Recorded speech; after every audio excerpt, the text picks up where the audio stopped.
నన్ను వదిలి వెళ్ళిపోయింది.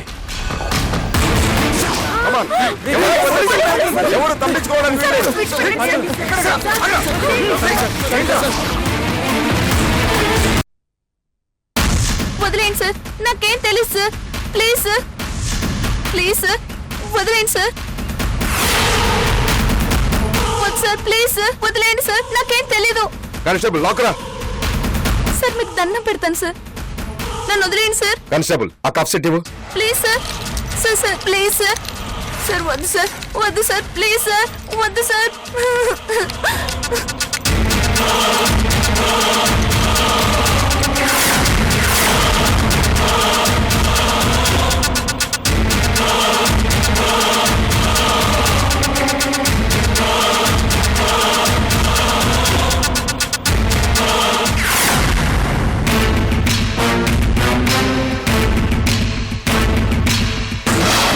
ఆమె నన్ను వదిలేసి వెళ్ళిపోయినా నేను ఆమెను వదులుకోలేను.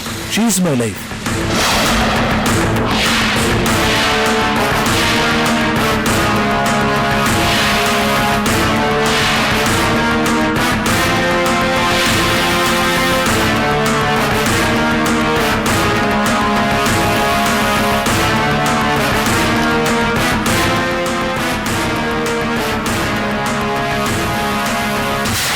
అమ్మా శశిరేఖ, ఏంటి ఏదో ఆలోచిస్తున్నావు? అంకుల్, మీకు రాజేశ్వరీదేవి ఆంటీ గురించి తెలుసు కదా? అదేంటమ్మా, తను నా కజిన్ సిస్టర్, నాకు అక్క అవుతుంది. తన గురించి నాకు తెలియకపోవడం ఏంటి? అంకుల్, యాక్చువల్గా రాజేశ్వరీదేవి గారిని మర్డర్ చేశారు కదూ? అవునమ్మా, ఆ మృణాల్ని మర్డర్ చేసి ఆ నేరం మాధురి మీదకి తోసింది. మాధురి జైలు శిక్ష కూడా అనుభవించింది. మర్డర్ చేయబడ్డ రాజేశ్వరీదేవి ఆంటీ ఎలా తిరిగొచ్చింది? నాకు అదే ఆశ్చర్యం అనిపించింది. మరెప్పుడు ఆవిడని అడగలేదా?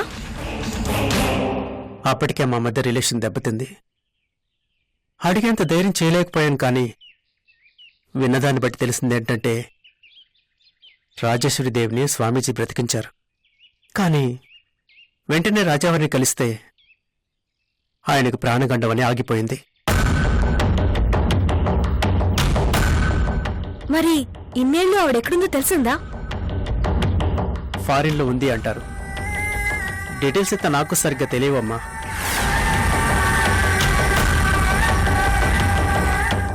తిరిగి వచ్చాకైనా తనని మర్డర్ చేయబోయిన మృణాలిని మీద రాజేశ్వరీదేవి గారు ఎందుకు పోలీస్ కంప్లైంట్ ఇవ్వలేదు? ఎందుకు సైలెంట్ గా ఉండిపోయారు? బహుశా హవేలి పరువు రోడ్డును పడకూడదని ఆగిపోయి ఉంటుంది.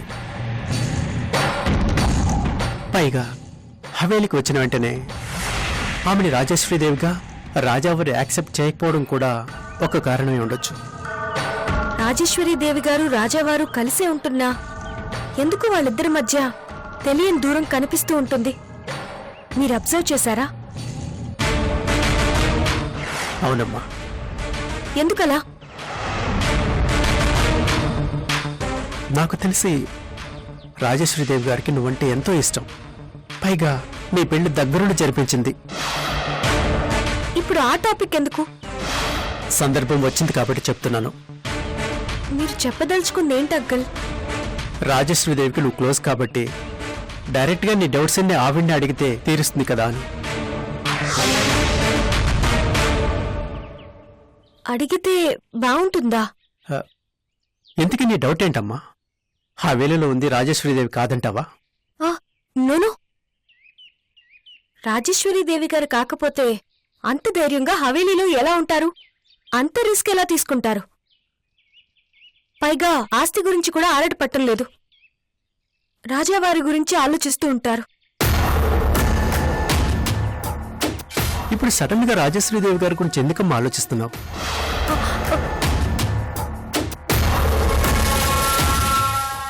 ఏం లేదు, జస్ట్ క్యాజువల్గా అడిగానంతే.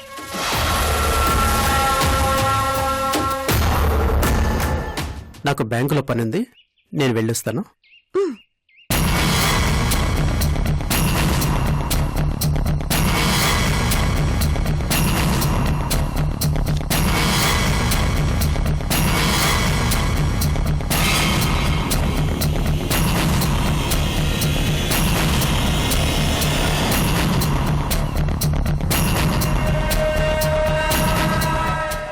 హవేలీలో ఉంది రాజేశ్వరీదేవి గారే. మనోహర్ అంకుల్ వెతుకుతుంది కూడా రాజేశ్వరీదేవి గారినే. రాజేశ్వరీదేవి గారు ఎక్కడున్నారో మనోహర్ అంకుల్కి ఇన్ఫర్మేషన్ ఇస్తే మొత్తం ఆయనే చూసుకుంటారు. నేనెందుకు తల బద్దలు కొట్టుకోవాలి? వెంటనే అంకుల్ని రమ్మంటాను.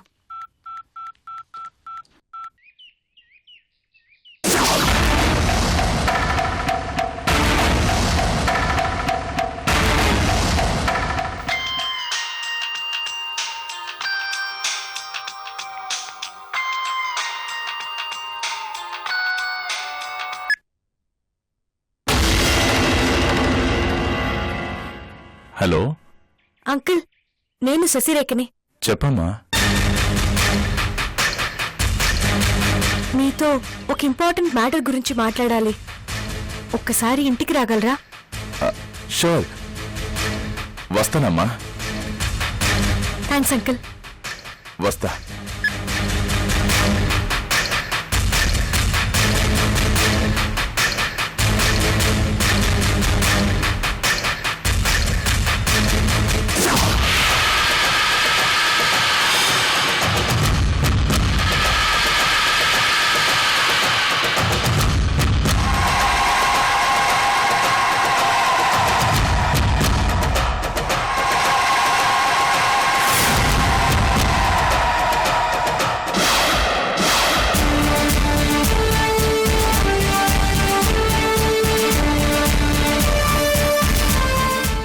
సార్ సార్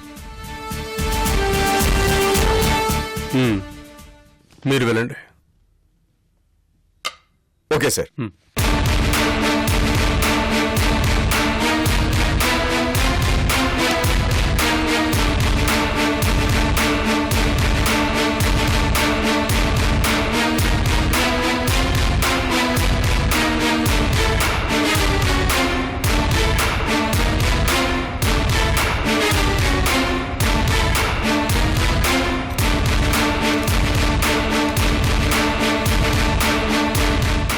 ఈ డ్రగ్స్ అలవాటు నీకెప్పటి నుంచి ఉంది?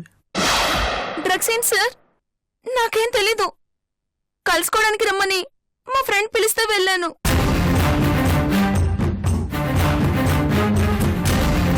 ఆమెతో మాట్లాడుతుంటే సడన్ గా పోలీసులు వచ్చి ఇక్కడికి లాక్కొచ్చారు. కారణం కూడా నాకు తెలీదు. నన్ను వదిలేయండి సార్, నేనే తప్పు చేయలేదు సార్.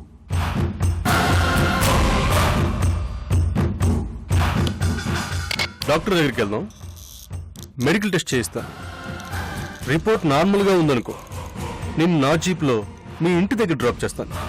రిపోర్ట్ డ్రగ్స్ తీసుకున్నట్టు వచ్చిందనుకో, నిన్ను నా జీప్లోనే డైరెక్ట్గా జైలుకి తీసుకెళ్తాను. సరేనా? పర్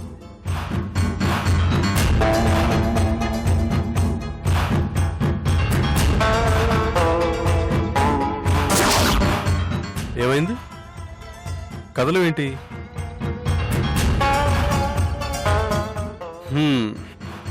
సో డ్రగ్స్ తీసుకున్నట్లు ఒప్పుకుంటున్నావు, అంతేనా?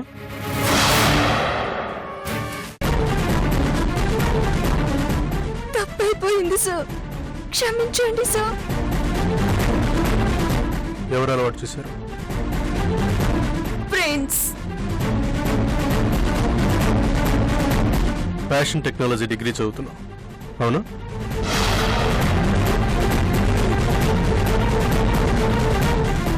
మీ పెద్దవాళ్ళు మీ మీద ఎన్నో ఆశలు పెట్టుకుని మిమ్మల్ని చదివిస్తుంటారు. పిల్లలు హ్యాపీగా ఉండాలని, అవసరమైన దానికంటే ఎక్కువ స్వేచ్ఛనిస్తారు. అడిగినవన్నీ కొనిస్తారు. పిల్లల మొహాల్లో నిరాశ కనపడకూడదు అనుకుంటారు.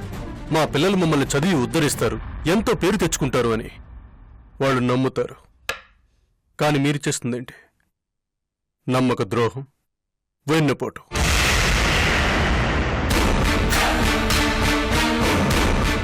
మీరు మోసం చేస్తుంది మీ పెద్దవాళ్ళనే కాదు, మిమ్మల్ని కూడా మీరు మోసం చేసుకుంటున్నారు. మీ ఫ్యూచర్ నాశనం చేసుకుంటున్నారు. మన ట్రెడిషన్లో ఆడవాళ్ళకి ఒక గౌరవం, ఒక విలువ ఉంది. కానీ నీలాంటి క్యారెక్టర్ లేని వాళ్ళ వల్ల వాళ్ళు సిగ్గుతో తలదించుకోవాల్సిన పరిస్థితి ఏర్పడుతుంది. సిగ్గుగా అనిపించడం లేదు? సార్, బుద్ధొచ్చింది. తప్పు తెలుసుకున్నాను. ఇంకెప్పుడు డ్రగ్స్ జోలికి వెళ్ళను. బుద్ధిగా చదువుకుంటాను. దయచేసి నన్ను వదిలేండి సార్.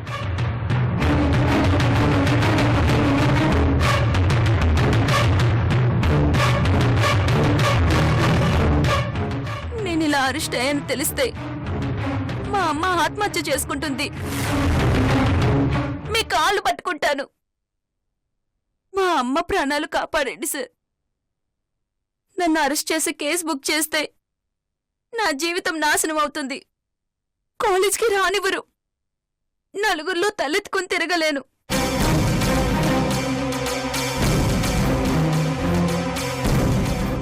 జీవితం విలువ ఇప్పటికి తెలిసొచ్చిందా? పరువు అంటే ఏంటో ఇప్పుడు అర్థమైందా?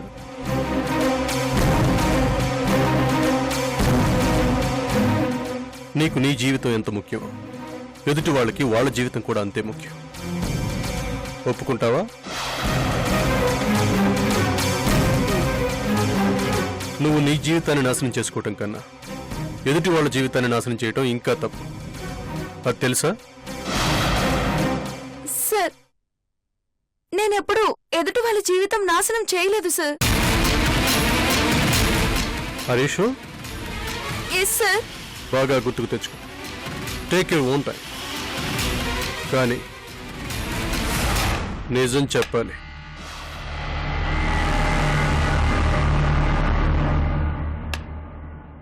నిజంగా సార్, నేనెవరికి హాని తలపెట్టలేదు. సూర్య ఎవరో నీకు తెలుసా?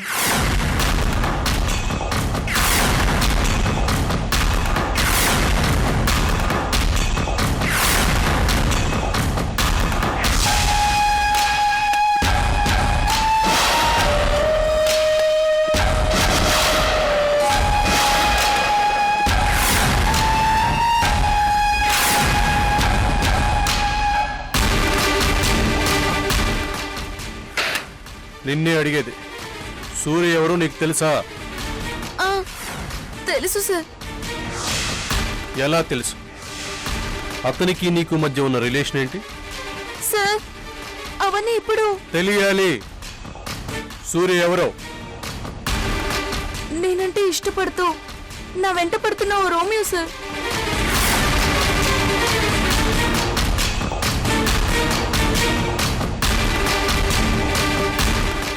Is it? అవును సార్. అందమైన డబ్బున్న భార్యను ఉంచుకొని నీ వెంటెందుకు పడుతున్నాడు? సూర్య మీకు తెలుసా సార్? నేను సూర్య అన్నయ్యని.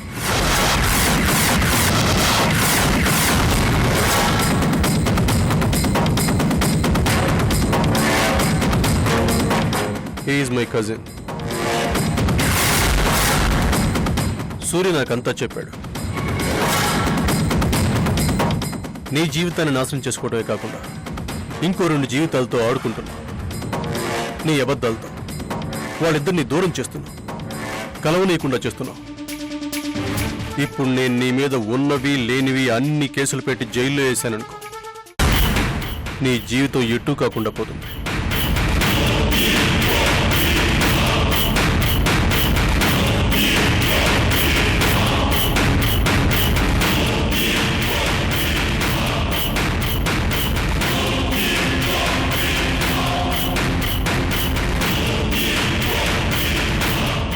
లైఫ్ని ఆషామాషిగా తీసుకోకు. ముందు నీకు నీ లైఫ్ విలువ తెలిస్తేనే ఎదుటి వాళ్ళ లైఫ్ విలువ తెలుసుకోగలుగుతావు. అందుకోసం ఆగాను. శశిరేఖ ఇప్పుడు ప్రెగ్నెంట్. ఒక భార్యకి భర్తను దూరం చేయటమే కాదు, పుట్టబోయే బిడ్డకి తండ్రిని కూడా దూరం చేసిందని అవుతాం. సార్, అలా మాట్లాడకండి సార్. ఏం చేస్తావో నాకు తెలియదు, శశిరేఖకి ఏం చెబుతావో నాకు తెలియదు. సూర్య శశిరేఖల మధ్య మిస్అండర్స్టాండింగ్స్ పోయి నిజాలు తెలుసుకుని ఇద్దరు ఒక్కటవ్వాలి. అది నీ బాధ్యత. అర్థమైందా?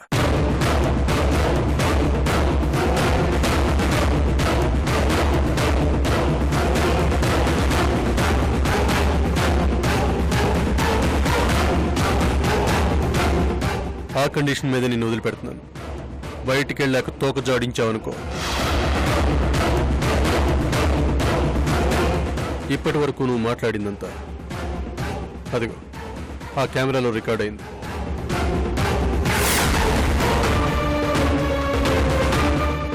ఆ ఎవిడెన్స్ చాలు ఎప్పటికైనా నీతో కటకటాలు లెక్క పెట్టించడానికి.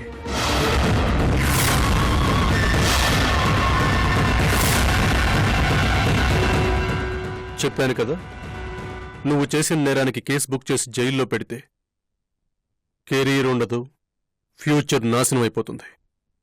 ఒకవేళ శిక్ష అనుభవించి బయటకు వచ్చినా నీ జీవితం తలెత్తుకోలేని జీవితంగా మారిపోతుంది.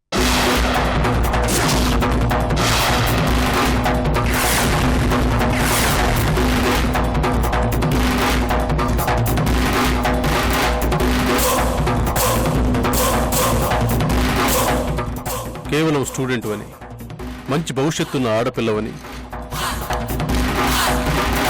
క్షమించి వదిలేస్తున్నాను. అర్థమైందా?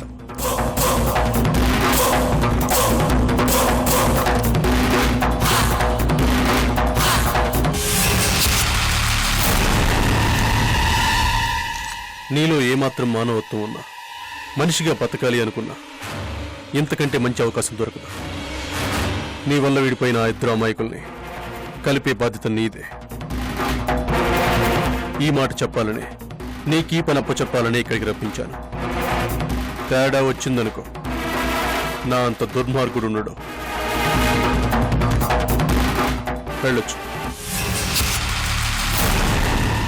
Thank you sir, thank you so much.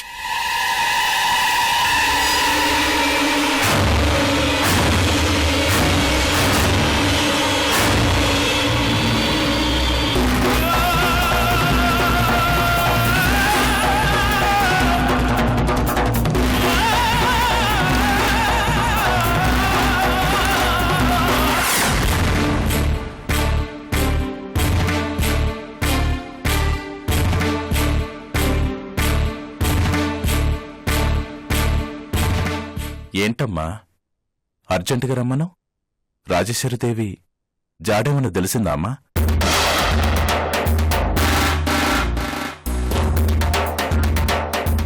Uncle, ఏమనుకోకపోతే మిమ్మల్ని కొన్ని పర్సనల్ విషయాలు అడగచ్చా?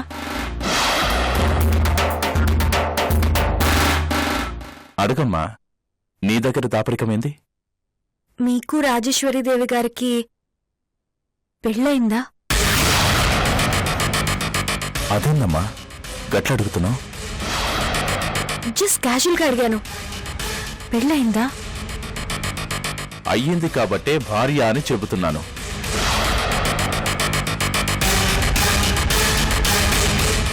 మరి మీకు పిల్లలు? ఒక పాప పెళ్ళిడికొచ్చింది. అమ్మ తిరిగొస్తే కాని పెళ్లి చేసుకోనని మొండికేస్తాంది. అమ్మతో కొద్దిగా అటాచ్మెంట్ ఎక్కువ. I see. అంతేకాదు, మా అమ్మా నాన్నలకు కూడా కోడలంటే ప్రాణం. రాజేశ్వరీదేవి కూడా వాళ్ళని అభిమానంగా గౌరవంగా చూసుకునేటిది. మా అమ్మా నాన్నలు కూడా రాజేశ్వరీదేవి మీద దిగులు పెట్టుకున్నారు. మందులు వేసుకోవడం కూడా మానేసిండ్రు. కోడలు ఎప్పుడు తిరిగొస్తుందా అని హారాటంగా ఎదురు చూస్తున్నారు. వాళ్లకు ఏం చెప్పాలో తెలుస్తలేదు.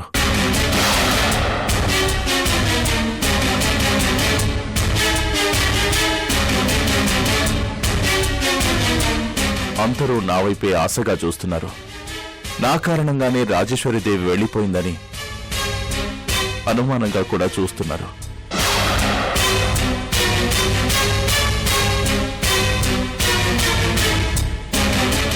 నా తప్పేం లేదని చెప్పినా నమ్మే పరిస్థితిలో లేరమ్మా. నా పరిస్థితి చాలా డెలికేట్గా ఉందమ్మా.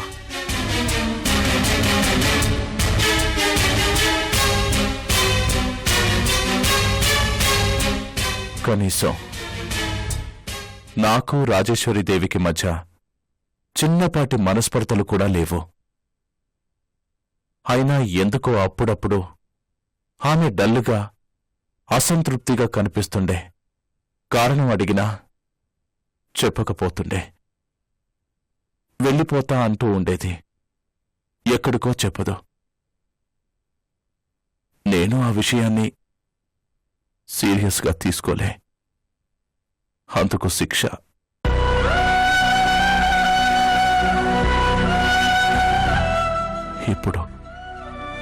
ఇప్పుడు అనుభవిస్తున్నా. అంకుల్ ప్లీజ్ బాధపడకండి. నా ఫ్యామిలీ కుప్పకూలిపోయే పరిస్థితి వచ్చింది ఇప్పుడు. కానీ నాకు రాజేశ్వరి దేవి జాడ తెలియకపోతే. అంకుల్ బాధపడకండి. రాజేశ్వరి దేవి గారు ఎక్కడున్నారో